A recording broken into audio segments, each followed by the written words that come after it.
Hi viewers, ഇന്ന് ഞാനിവിടെ ചെയ്യാൻ പോകുന്നത് ഒരു തക്കാളി ചട്നിയാണ്. നമുക്കിത് ദോശയുടെ കൂടെയും ഇഡലി കൂടെയൊക്കെ കഴിക്കാനായിട്ട് നല്ലതാണ്. സോ നമുക്കിത് എങ്ങനെ ഉണ്ടാക്കുന്നു നോക്കാം. ഞാൻ അതിന് വേണ്ടിയിട്ട് ഒരു മീഡിയം സൈസ് തക്കാളി ഇവിടെ രണ്ടെണ്ണം കട്ട് ചെയ്തെടുത്തിട്ടുണ്ട്.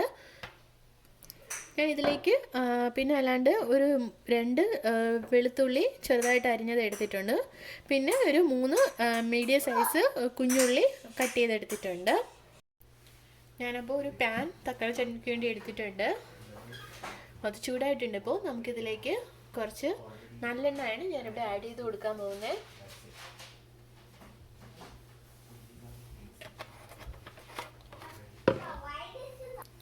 എണ്ണ ചൂടായിട്ടുണ്ട്. നമുക്കിതിലേക്ക് അരിഞ്ഞു വച്ചിരിക്കുന്ന ഉള്ളിയും വെളുത്തുള്ളിയും കൂടെ ആഡ് ചെയ്ത് കൊടുക്കാം.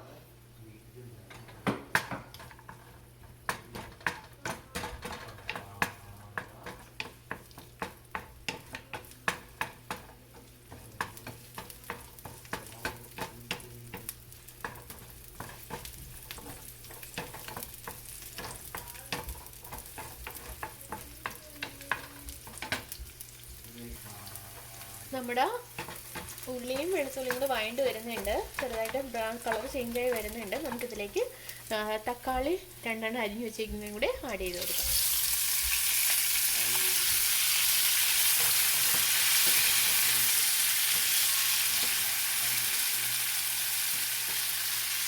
ലേശം ഉപ്പ് ആഡ് ചെയ്ത് കൊടുക്കാം ഇതിലേക്ക്.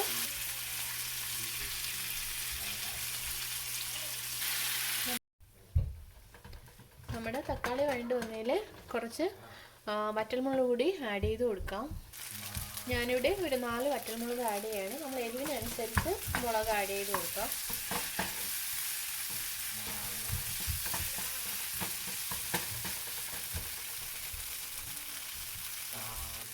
അപ്പോൾ ഇതെല്ലാം ഒന്ന് നന്നായിട്ട് വഴണ്ട് വന്നിട്ടുണ്ട്. നമുക്കിനി ഇത് മിക്സിയിൽ അടിച്ചെടുക്കാം. നമുക്കിനി നമ്മുടെ തക്കാളി ചട്നി ഒന്ന് കടുക് വറുക്കാൻ വേണ്ടി കുറച്ച് എണ്ണ ഞാനിവിടെ ഒഴിച്ചിട്ടുണ്ട്. അപ്പം നമുക്കിനി ഇതിലേക്ക് കടുക് ഇട്ട് പൊട്ടിക്കാം. ഇതിലേക്ക് ലേശം കടുക് ആഡ് ചെയ്ത് കൊടുക്കാം. ലേശം ഉഴുന്നുപരിപ്പ് ഞാൻ ആഡ് ചെയ്ത് കൊടുക്കുകയാണ്.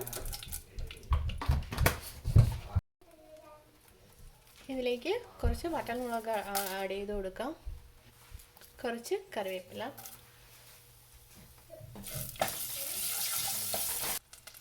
നമുക്കിനി ഇതിലേക്ക് അരച്ചെടുത്ത നമ്മുടെ തക്കാളി മിക്സ് ആഡ് ചെയ്ത് കൊടുക്കാം.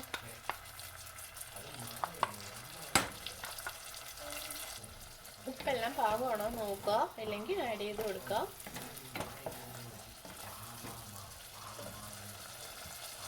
അപ്പോൾ നമ്മുടെ തക്കാളി ചട്നി ഇവിടെ റെഡി ആയിട്ടുണ്ട്.